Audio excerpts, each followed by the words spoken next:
A plus A plus one எல்லாம் LCM. So இது நம்ம கிளாஸ்ல பார்த்த கான்செப்ட் தான் ஆக்சுவலா. ஏ பிளஸ் ஒன்னா அடுத்த நம்பர் தானே. ஏ ஒரு நம்பர், ஏ பிளஸ் ஒன் அதுக்கு அடுத்த நம்பர். அப்படி ரெண்டு நம்பர் அடுத்தடுத்து இருந்தா கட்சி அதுல எல்சிஎம் என்னன்னு பார்த்தோம்.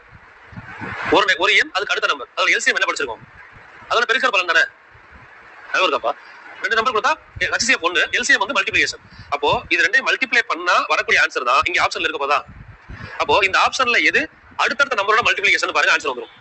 இப்ப 1350 இருக்குல்ல, இப்ப 1350 12 ஸ்கொயர் எவ்வளவு 144. அப்ப 1400 பதிலா போயிருது.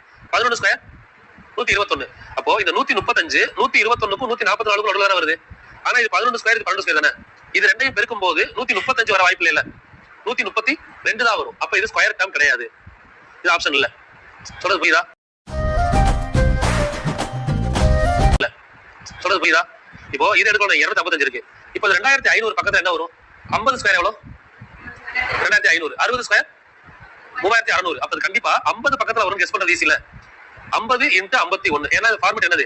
இப்ப ஏ 50 எடுத்தா ஏ பிளஸ் 1 என்னது 51. நியர்பை ஆன்சர் 50 தானே. அப்படியே எடுத்தோம். இப்ப 50 51 பெருக்கி பாருங்க, 2550 கிடைக்குதா?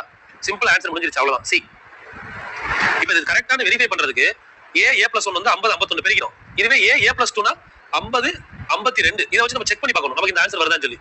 இதான் என்ன பண்ணிட கூடாது, இதை பெருக்கிட கூடாது. ஏன்னா இது ரெண்டு ரெண்டாவது டிவைட் ஆகும்ல. எல்சிஎம் ரெண்டு எடுத்தா உள்ள என்ன வரும்?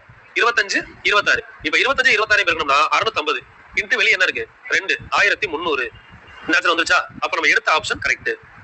இது உங்களுக்கு சிம்பிளா கேட்டதால முடிஞ்சிருச்சு. இந்த கொஸ்டின்ல ஒருவேளை ஏ ஓட மதிப்பு என்னன்னு கூட கேட்கலாம். கேட்டா ஆன்சர் 50. ஏ பிளஸ் 1 என்னன்னு கேட்டா ஆன்சர் 51. ஏ பிளஸ் 2 எவ்வளவு கேட்டா ஆன்சர் 52. இவ்வளவு கேட்க முடியும். லாஜிக் வச்சு எடுத்து